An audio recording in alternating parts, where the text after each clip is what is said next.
How good? How is my customer master data? How is my potential with my existing customers? What kind of sales synergies do I have between my product and business areas? So what kind of cross-selling opportunities do I have? And also, when we talk about customers, account management or key account management, one of the building blocks in order to do this is also to have the right data, to know who's connected to whom, which is also a point where, for example, Dun Bradstreet can help as a basis for building up an efficient key account management. If we look further, we have the topic of market penetration. So of course, you need the right knowledge at the right place to the right time. So regarding market and competitor research, but also how well do I actually now tap my potential in my individual markets, in the regions? How do I know whether, if we just stick even in Germany, how do I know whether I'm better in the, let's say, northwestern part of Germany in comparison to South Germany? Yeah. How can I derive these kind of information? This is also what I will show you today. And of course, we said this is for the international markets as well. How can I establish this kind of knowledge also in international markets? In addition, what kind of target customers are there? So many questions, and we will not focus on all of those during today's webinar, but I will show you a typical approach how you can go about this to bring some more transparency into your markets. And of course, if you have a customer and a market analysis, well, that's just the beginning. In the end, it's all important that you have this right or implemented in the right way in your steering processes.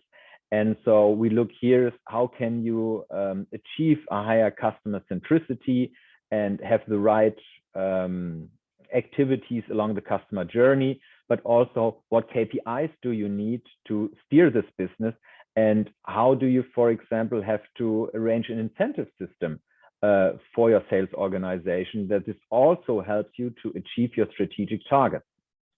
Closely related to this, when you have the information, how can you use this in the CRM, and of course also pricing topics. Last point is, I will not go into detail for this very much, but in the end, you will need to adapt certain things. Yeah, or maybe you will have to adapt certain things like your processes or also the capacities you're working in the market with. So this is also the last part in the end, which is crucial for the implementation. So the first two are you build up the transparency, then you have to make sure you steer the right way, that actually that what you have found out is getting done. And in the end, you have to change processes that this works in the long term. Now, the process I want to show you today is basically a 5-step process, which picks out some elements which I've shown you before and brings this into a logic and basically storyline for you, how such a process can go forward. The first one is, and I mentioned that, is really the basis of your data. You need to structure your customer data, meaning at the beginning, you have to ask yourself, is my master data good enough? And also, if I have the data in my system, how can I structure it? How can I segment it? I mean, you want to be able to characterize what your most attractive or what your target customers are and learn from those. So basically at the start, you have to begin and focus on topics like, do I have lots of duplicates in the system? Are many companies maybe not around anymore and out of business already? But also, can I segment my addresses and my database in the right way? So do I have industry codes or verticals? Do I have certain customer types in or customer classifications? Do I know what kind of applications the customers use from us? Do I have any information regarding the size of the customer? And also, for example, if you want to focus on account management and you're driven by larger accounts, it's important to also have hierarchy information in your system. So that's the first step, which we will go into some more detail. Second one is, when you've got your data structured, you need to prioritize your customers, meaning in most cases, you have to start building up a classification to say who's important for you. And there are different ways of doing this. Some companies do this just based on their historical turnover, which is of course always looking a little bit in the rearview mirror. On the other hand, well, it's better than nothing. And I mean, you also want to keep your existing customers and make sure that you don't lose, yeah, the ones you're dependent on. So that is of course one aspect. But it's getting more interesting when you start to say, I want to look from them, not just on my historical turnover view, but derive a potential-based classification and link this then also how you want to steer your activities and so on. After you've prioritized your customers, well, you also have to know what's going on in the market. Yeah, how many more companies that tick similar to my customers are still there that I'm not doing business with? Or maybe I even have them in my system, but my salespeople don't go there. Yeah, because I don't know, they just like going to the same people they know already. And, you know, it's hard to attack competitor customers for sure. But the question here is really, how much potential do I really have in the market? Not just with my customer, but who else is out there? And how strongly do I currently exploit this potential?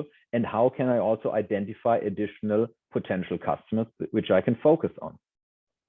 When I'm through with the third step, then I have to see whether my current organization basically fits to the things that I've seen in 2 and 3. Maybe I have to align my sales organization. Maybe I have to find ways that I deal with smaller customers, for example, with an inside sales, yeah, or with a specialized salespeople.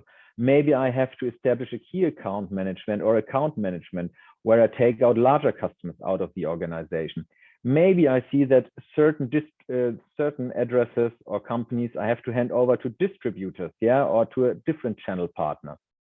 So there are a lot of options how you can basically align your sales organization based on the findings you have, and not just for the sake of doing a change, which sometimes can also help, not always, yeah, but really based on the information that you've generated with the steps before. And afterwards, of course, you have to make sure that you not just have a new organization, but they do things the right way. This means you have to address your processes and your tasks. You have to increase very often. This is in sales, of course, linked to the CRM, where I always say everybody has a CRM. The question is how you use it, and are you currently, again, getting a new CRM? So this question has been, again, I've been doing this now for 18 years. And when I started out, people were introducing CRM, and now they're still introducing CRM. So at least that has not changed.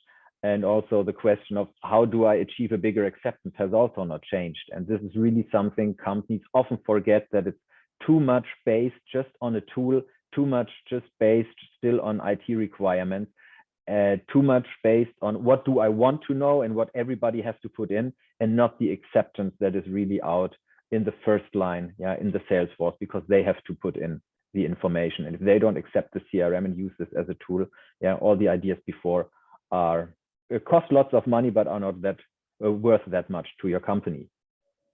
Now, let's start and go a little bit into the details. Step 1, structure your customer data. Well, how do we do this? We're very lucky that we have a very close cooperation with Dun Bradstreet in Germany for really a number of years now. I actually should have looked this up before, but I think, well, we've been doing business since 2005. I know that much. And I think our official cooperation started something around 2007, 2008-ish around. So really we've been partners for many years. And we've built up a couple of unique analyses that is unique to this partnership. For example, where we do a customer structure analysis that really goes deep into the details, also together with the customer. What do we do there? At the beginning, we get the customer master data and transaction data from our customers. We're then an intermediate. From the other hand, we get from Dun Bradstreet external company information, like, is the company still active or out of business? How many employees does the company have? What is their revenue of the customers? So not the revenue with, you know, their own customers, but really, or not the revenue we, or the company in this case that we have in here, is doing with this customer, but basically the size of it. And in addition, we get information like hierarchy information if we need it. So we get a lot of things, industry codes that we can match together, and out of this we come up with an analysis, we come up with benchmarking and recommendations. First one, and that is really more a side effect, and I mean this is the typical area where you would focus afterwards with Dun & Bradstreet to get better data, master data quality, and rich information. What we really do with the data is that we derive a target profile, for example, and we derive this not just based on the information we get from Dun & Bradstreet, but we really combine this with the information the customer has. So the activities, where are salespeople going, the opportunities you have in the historical turnover. If you're a machine building company, what is your installed base or your machine park, and so on. And we really go into detail here to derive a target profile, which can only be built if you really have access to information from both sides in great detail. We also do benchmarking because, again, we have a data provider as a partner. We are the consulting company that focuses on that you can be better in your sales processes. So we have the possibilities for benchmarking and in the end get results out, how you can, yes, get better master data, but also what are good options for you to segment your customers, how can you increase more transparency in your sales steering, and what are really approaches for sales optimization, where you usually have a quite long list from various topics, how you can go about in the next steps. So how does that work? Again, the customers give us the information like master data, their ERP, extract from their ERP system, could be SAP, can be anything else, CRM, being it Salesforce, being it Dynamics, being it C4C from SAP, and so on, or a local system, and so on. We get the data as well as transaction data, which is opportunities, revenue, visit reports from your BI system or from wherever you source this, even if you have this in some Excel information. We are basically the intermediate in there. The master data, and only the master data, goes to Dun & Bradstreet. We get enrichment information back with industry codes, revenues. We see how many duplicates are in there. And then we put all of this together in different analyses and evaluations. And then give a presentation and recommendations afterwards to the company, where they can see, okay, where are really the things I need to focus on now? And very often, yes, this is the data part. Yeah, and then they decide also to become a customer of Dun & Bradstreet and purchase information. But often it's also the insights that you generate out of this, where you can really see what are topics that I have to focus on to make my sales better. And again, data is a building block for that. So afterwards, you optionally can know, okay, is this really generating a benefit for me if I go through this? Yeah, and then you can decide you want to purchase data, or do you want to need, for example, this process and want to see who's still out there in the market, who I'm currently not doing business with. Yeah, so you have lots of possibilities afterwards. How does that look? You get your report regarding your customer master data quality. So how was your matching rate, for example, in a benchmark process? How many duplicates did you have in the system, and is that a problem? Usually companies always think they have a duplicate problem. Often they, again, if they see how they're standing in a benchmark process, they realize that's not their first problem. Inactive customers, that's also very often always the companies focus on how do they get more data into the system. Very often they should focus on how do I get inactive and redundant data out of the system, because in the end it does not help you have a CRM with lots of data in it if the salespeople go through and every second or third address is basically something for the waste bin. So it's very important to clean this up. And we can also look at customer hierarchies. What do you currently have? What would be possible if we get information from Dun & Bradstreet, and so on.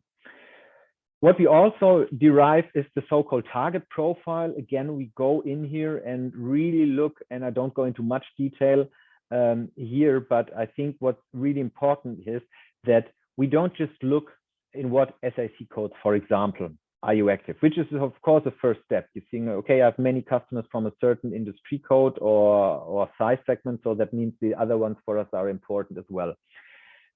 Yes, that's the first step. Important is really, what am I doing with these customers? I always take the example because that's actually something we have not faced just once, that companies have really large databases because they decided also from marketing to purchase a lot of data, and then you all put it without a flag into the system, and you build up address bases that are like 200,000 addresses, and they wonder why the return rate is so low. And the point is, it does not help you, to just put in addresses if they're not fit, are not fitting to your company. Like, I don't have the need for a barber. So if I had lots of barber addresses in my CRM, what should I do with it? I don't have hair. Yeah. And that is often the case. And it doesn't help me if I have these addresses in. And just if I would now make an analysis, I would see my own data. Wow, I have lots of barbers in the system. So barbers are important.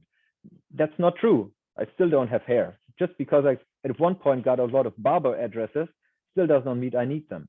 And that is important, that you really also look at your internal data. What are you doing in these segments? Do you really make business? Do you have lost opportunities? Is your sales force active in those segments? And only with this combined information can you really come up with a target profile that helps you prioritize to see where should I focus, and also use this for analysis on the market side, as you can later see. So operational benefits you get out of there. Very often companies come to us to say, we need more customers, and we need more addresses, we need more potential, and they end up having less than they had before. Not less potential, but at least less addresses. So cleaning your databases up is of course one thing where we help with, but also using information from Dun Bradstreet, like number of employees, the industries. We can use that to build up customer classifications, which you will see in the next point. And of course, all of this can then also be used for telemarketing or lead nurturing campaigns, and really focusing on those and seeing what do you get out of this. Okay, let's go to the second point, prioritize your customers. Now, now we have the groundwork of the floor. Now it really goes more using the data that we have.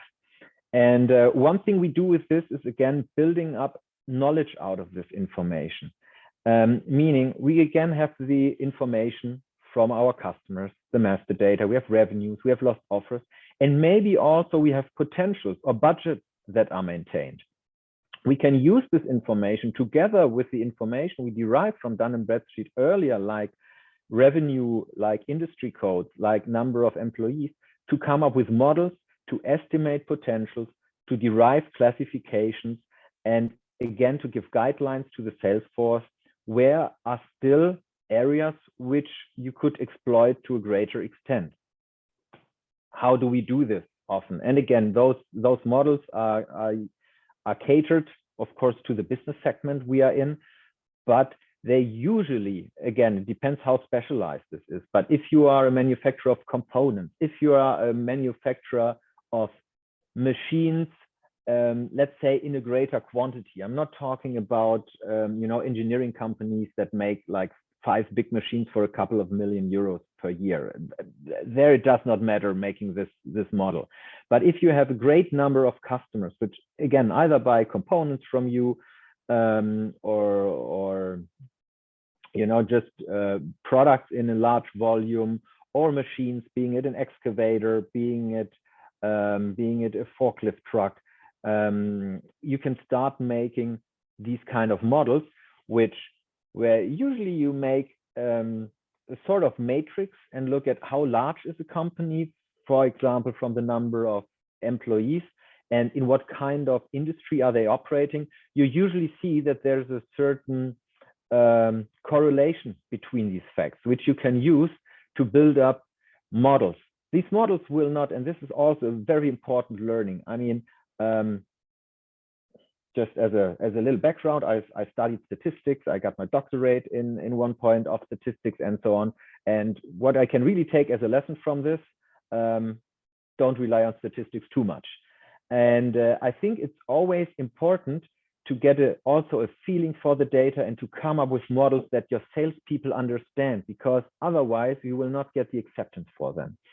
And we are a big fan of coming up with classifications. That means if somebody is in a certain industry, has a certain size, we estimate he has a certain potential. not on the euro, but based or a number of machines, if we go again, if you're a machine builder. That we say, okay, you have, in this case, if you're in the forestry industry and you have more than 1,000 employees, there are usually not too many companies that actually fit this criteria. Yeah, you have more than 30 machines, forestry machines, for example. If you are just 10 to 19, you usually still have, in order to make your forestry business, you will still have like 3 or 4 machines around. And you can use this together with your salesforce, building up models. You can use this with your own data and come up with these models to then go and see, okay, now I can make a comparison. For example, let's stick in the machine building business. Let's keep with the excavators. If I now have the case that I estimate a company should have a machine stock of 20 excavators, and I see I only have 3, well, now I can compare this. So maybe from this side, it should be a B company, and I only have like 3 excavators, might be internally an E classification. Well, then I know, okay, there are 681 companies I should focus on where I'm already doing business, but not as much as possible. And then let's see whether we can gain the knowledge with the Salesforce together. And this is really a structured approach if you bring this into the right system and processes, which is a continuously improvement process, but always guided towards potentials and building up more knowledge. Here's an example how you can combine this. For example, also machine building industry, you can see how many machines have we already put in place at this customer. How many competitor products do we now actually derive from this? Or no, these competitor products are usually what we tell the Salesforce to actively put into the CRM, but also use processes. If you have a lost order, it's not just lost. Use this information, put it in your system, make it a continuous process that if it's a leasing contract after 3 or 4 years, that it pops up automatically before, because this competitor might otherwise just try to renew it and so on. So really building this in, getting information also to know how big is this company that we have in here, where we estimate these have a market potential for an A customer. And when is the last activity? When is the last time somebody went there? Being it a visit, or do I have open opportunities in this case? So that you really can build up the information from your CRM, build it towards a more potential view, and not just focus on the things you have done in a CRM, which CRMs are good at showing you what you did, but use it to show you what you did not do. Which activities did I not do? Where do I not have an open opportunity, but it is an A customer? Those are the things that usually get lost in the midst of all the data, where it's really a great potential for most of the companies actually, which I have seen over the past years. Now, how can I use this information now to go over and estimate market potentials? From the customer structure analysis in what segments you are active. You can use this information, basically custom build your own market index. And basically in many countries, that there's like an industry index or something like that. What we use is basically that we come up with an index that uses the information we have from Dun Bradstreet to estimate how the market potential is distributed over a certain country. And if we then compare this with the sales volume you are generating, we know how well your market is tapped by sales area, by postcode, by territory, however you want to do this. How do we do that? Now, the first step in this case is that we need this target profile that we've usually derived over a customer structure analysis, which was our step 1. We then go ahead and look how many companies in the target profile are on the Dun Bradstreet database. What is the number of employees these companies have? What is the turnover? With this, you have an idea how not just the number of companies is distributed, but also how, what their purchasing power, so to speak, is. Of course, it's like always, it's not that simple. So you usually go in and try to eliminate or flatten outliers that you have. There are always certain effects. If you go to France, you need to account for a Paris effect. a little bit in there because you have lots of headquarters located there. In Germany, you also have certain areas, like if you go to Düsseldorf directly and so on, where you might have, you know, a little bit more headquarters than there's actually potential. So there are things you have to account for with the data, but the basis is the things we have available through our cooperation with Dun Bradstreet, and where we can really target and make a market index that fits to your business model. And whether it's from the wood industry, whether it is the machine building industry are your customers, that's the beauty of having data provider in the background, which really has, you know, from the agricultural sector to the government sector, everything on the database in a structured fashion. On the other hand, you also have to see, what do you compare this with? So if you prepare your revenues, it's not that easy in saying, okay, I just had this revenue and now I just compare this to the market side, but you have to take care of other certain customers. You have to exclude were there any special businesses or projects in. What about distributors that you might have that distribute, you know, across the country and are not limited to a certain area?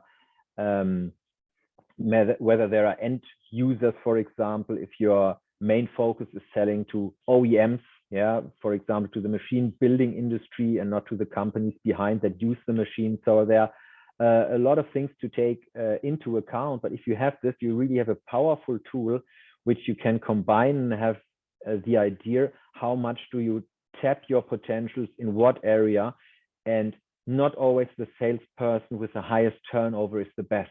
Yeah, very often he just has the highest potential, yeah, and has basically the easiest to generate his turnover. And this brings in really a new dimension how you can assess your sales performance. And also to use this, we will see for different markets. Now, what do you now do if you see that your sales performance is not up to the standard you would like it to have? Well, the one thing is, of course, using the information you've built up and start with your own customers and looking at, okay, what kind of old customers do I have that did not make a turnover? What kind of prospects do I have that fit into a target profile which we build up that's really, really interesting, but we also have no activities with them. So why is nobody going there? Yes, they're always the chicken egg paradigm, like we call it in Germany. Do you go to the company or to your customers because they ask you to, or because they're making turnover, or is the customer making turnover with you because you visited them in the first place? And in reality, it will always be a mixture of both, of course. You have those lucky punches, you have those customers that just come to you, you maybe have a good marketing and nurturing processes behind, but you also have to make sure that the direct sales force capacity, for example, you have really focused on the right customers. With this segment and with the help of Dun Bradstreet, we can also show you who else is there out in the market that you do not have in your system. And this is particularly useful if you want to focus on certain industries, if you have an industry management, or you want to just get better at certain industries because you have new products for those, or products which really help you in that segment. And we can really help you to give you more transparency. Where are you active? What are your active customers? What are old customers in what segment? And also, what are the so-called no-cos? No-cos stands for no contact, meaning these are addresses you don't have in your CRM. They might even be known to your sales force. When you do these projects, very often is, I know them, but he's doing business with this company, and so we never have a chance. Yeah, but you will never have a chance if you don't get the information into CRM, because then you cannot market it. Nobody takes care. Maybe there changes a contact person at this customer. Yeah, it is important to build up the knowledge in your CRM, because if you don't have it there, you cannot steer it in an efficient way. And here it's then really interesting to comparing what we call the company knowledge, meaning what companies in a certain segment do you know already, yeah, and have access to, and which ones are still unknown. And this is always fun when you do this in international projects, because the one country might say, we have a pricing issue, and in the pricing we will never be able to sell. And if you better the pricing, then we will increase our market share. Well, where does market share come from? From my point of view, first of all, you have to know the relevant companies. And that's the company knowledge we're looking here. Then you have to build up your right market awareness, which means you have to know when there's an offer, or there's a potential. Just to know the company is not enough. You have to know whether there's a potential. Then you have to make sure that this potential is also addressed to you, so that you're able to put in an offer. And only when you can then change the offer and win the offer, to close the opportunity and change it to the status one, then you get your market share. But it all begins with the company knowledge. And if you don't have that, in that example here, Italy, if you don't have the company knowledge, well, your market share will also not be high. Of course, you can be lucky that you know the right ones. And if the market is driven by a few big companies, of course, that can help you. So it does not have to be just representative of the market knowledge, but it's always interesting, because when you then combine this, very often you just see the fact that, of course, companies or your sales organizations with a high market share do have also a high company knowledge. And so you can really use this to start building up this transparency from the ground up. And when you got this kind of information, it is important to use that. I was talking a lot about processes in the background, how to steer your sales organization, how to align your sales organization. And this is just one picture that shows you where somebody has a certain area, but he also had, certain customers outside his area. And the reason was always that, well, in most of the cases when we do pictures like that, you see here the green, that's his area, and these are all customers that he's also accountable for are outside the area. And very often this is historically grown. And when these points come, sometimes people are defensive. Some say, okay, we have to restructure this, or it makes sense. Yeah, maybe it makes sense that he keeps certain customers, like, I don't know, if those customers make more than 100,000 euro annually, and they're outside his area, maybe he has the account management responsibility, for certain large accounts. But I don't think it makes sense having a customer in this case, which has a turnover, but it's really not really important to his total turnover, sitting in Hamburg or Berlin. And back when we had a project like that, the answer was, yeah, but you don't think that he actually goes to Berlin or Hamburg. To be honest, this has now been before Corona, so now he will probably just have a Teams conference with these customers. But still, the point was, if these addresses are located in CRM to them, and he does not take care of them, who else takes care of them? Yeah, and the answer was no, basically nobody. And I mean, this is something where you just have to align and really know which customers are taken care of by whom, and not just a name next to it, but are really catered to. Because it does not, again, if a salesperson has 800 or 1,000 accounts allocated to him in CRM, he will not be able to take care of with all of them. Yeah, so you have to make sure you have the right classification. You have to make sure that you find alternative ways of building up contact to the person or to these customers along the customer journey over different channels. And this is really how you have to align your sales organization to be successful in this case. You can use this information again, like you've seen before, if you have the potentials, if you know where your key accounts are and you have those organizations, to really optimize your territories, where in this case you also look at the driving times and how's the potential distributed. Do we have hotspots? Where's the salesperson located? Where are star customers? Where are the customers you really should visit but is not visiting, maybe because they're also 3 or 4 hours away? Can we find alternative solutions for those? So in this case also, we again go deep in helping aligning the sales organization. And we not just do this in Germany, because we've shown here a lot. We do this everywhere. And also where it's really a challenge, really getting good data. For example, this is now, I picked out India. I could have taken Indonesia. We've done this in Vietnam. We've done this in Brazil. And yes, we've done this in most of the European countries. So what this example shows is also here in this case, it was basically a free-for-all organization. Yeah, we had a sales organization where if you have a customer, keep it. Yeah, make business with him, independent where he's from, what he's doing, and which might be even not a bad approach if you're just building up a sales organization and want to grow in a rapid way. But as soon as you got a certain size, you have to make sure that this goes in a more structured approach. And so what we really did is we looked at how's the market potential in India, how can we allocate these two areas, build up a key together with the customer where you get a good overview, what are the sales areas, who's responsible for what, and again, bringing a clear allocation and an aligned sales organization to tap the potentials. And it does not always have to be a geographical one. Of course, you can combine this with key account management. You can combine this with industry management, but it should be a clear allocation. And again, even if you have an industry allocation, you have to make sure you have the right industries in the first place in the system, and also make an approach where not everybody can change those industries and allocate the customers wherever possible, because this is also what we've seen quite often. So you have to make sure that your data processes are really up to speed if you go into an organization like that.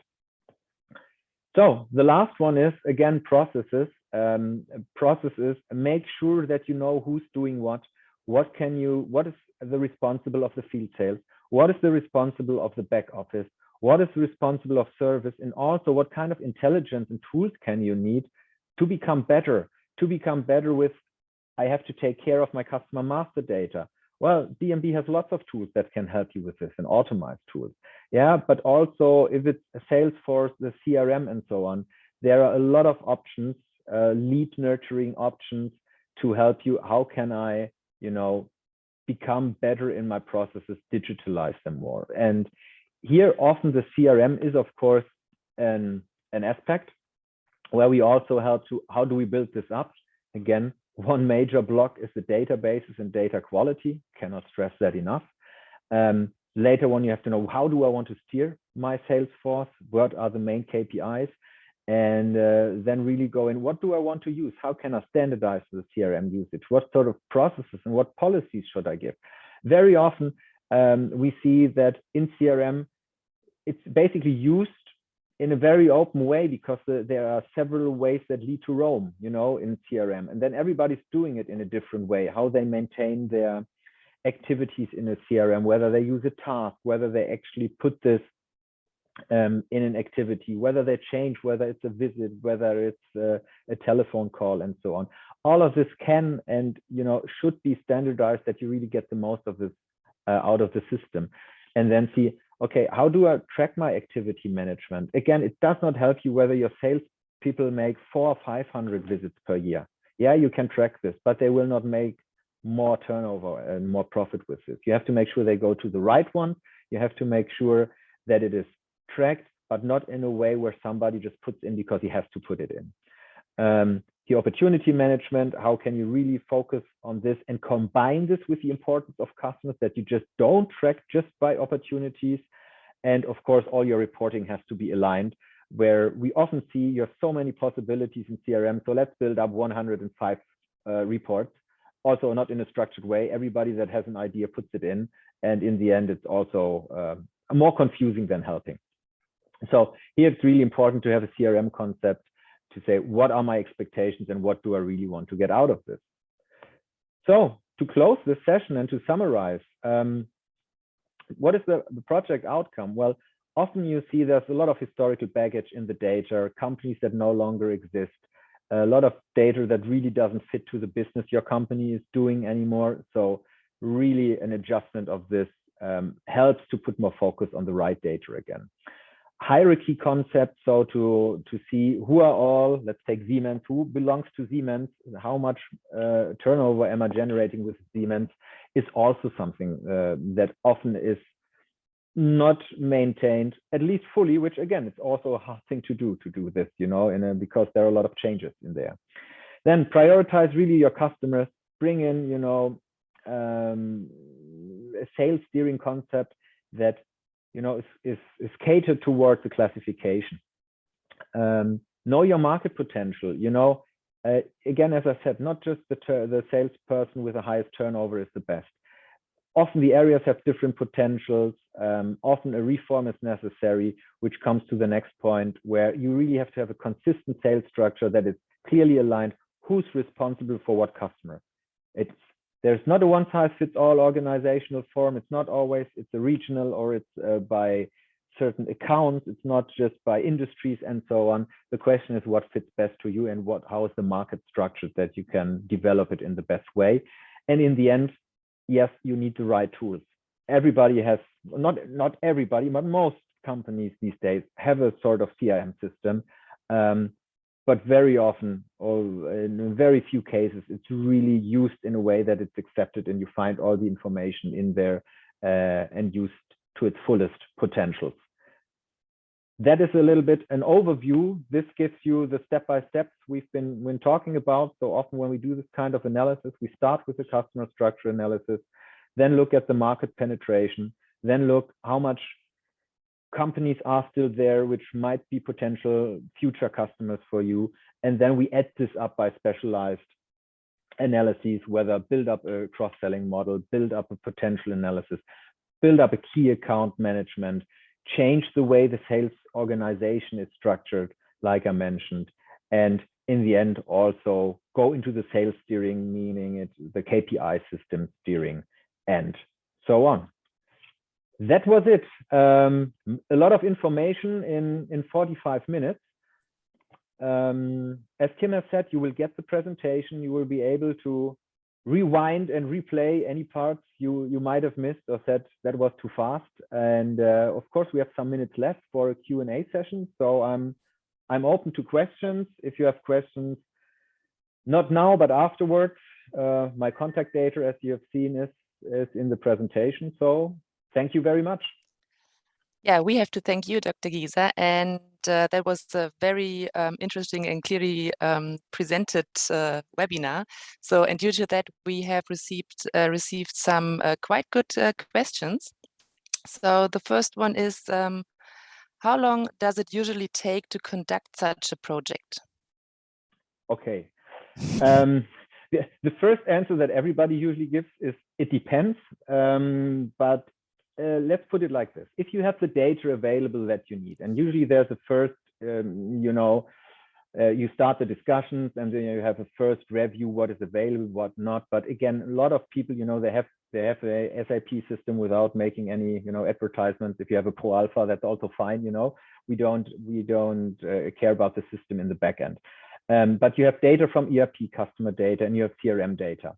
With this combination, you usually have your revenues and your customer data available. And as soon as you can basically hand this information over, we say it takes us 10 to 12 weeks to go a process that is similar to the one you've seen before for one organization, or if we analyze one country. That depends a little bit, of course, on the availability of the people, but usually really from the beginning until the end of the analysis, that's 10 to 12 weeks.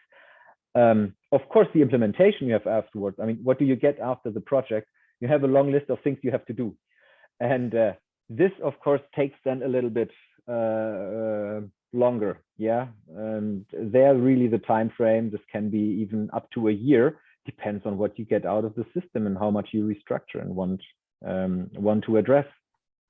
But the main analysis that you can start with those points, 10 to 12 weeks. All right. And how well does the approach work for exotic countries? Define exotic.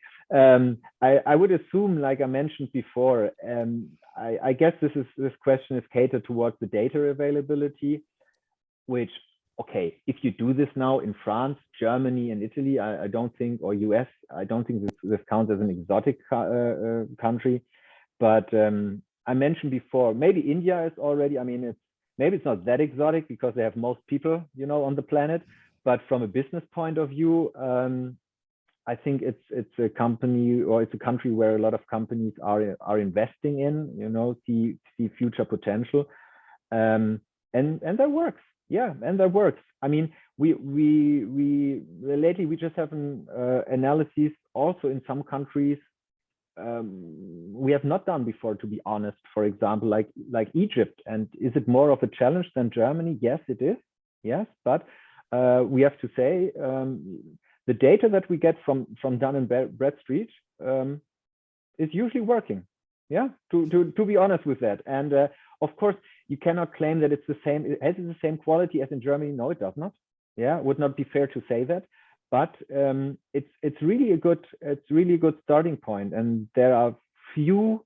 Let's really say we've done this kind of analysis really with people on the ground in more than 30 countries, and with, like we used to say, with a finger on the map, which is just the PowerPoint version and the today's Teams version.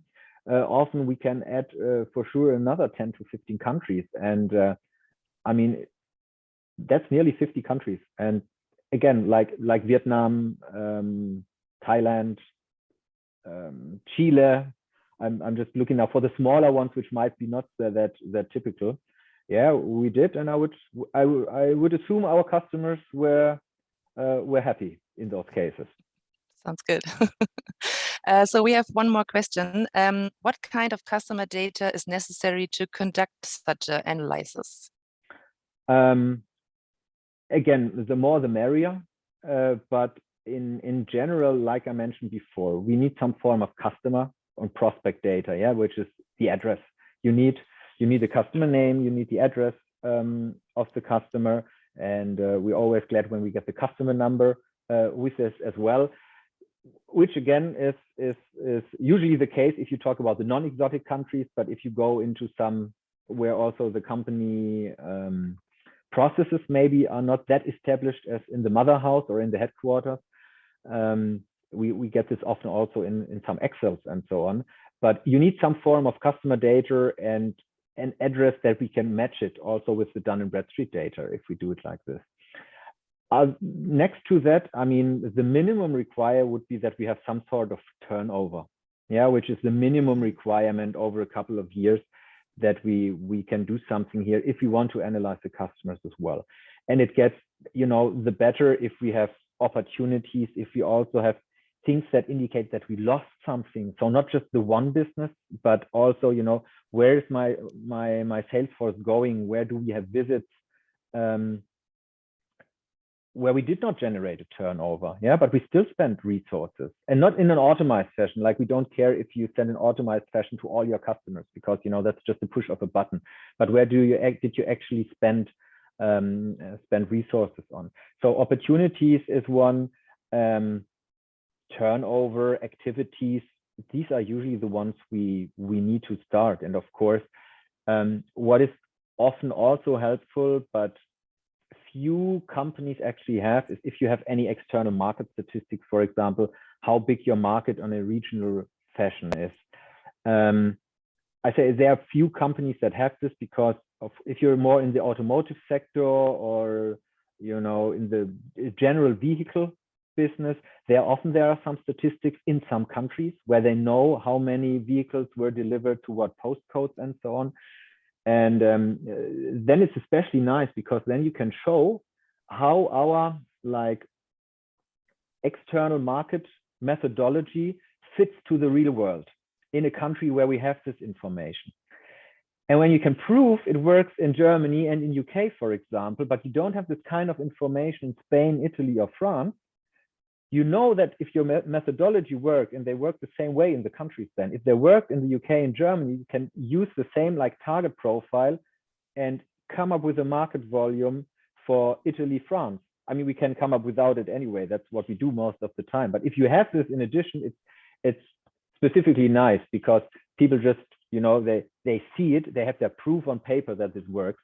And then the trust that this works in these other countries is also much higher. So this is nice if you have this, but again, it's not a requirement. Usually you need your customer data.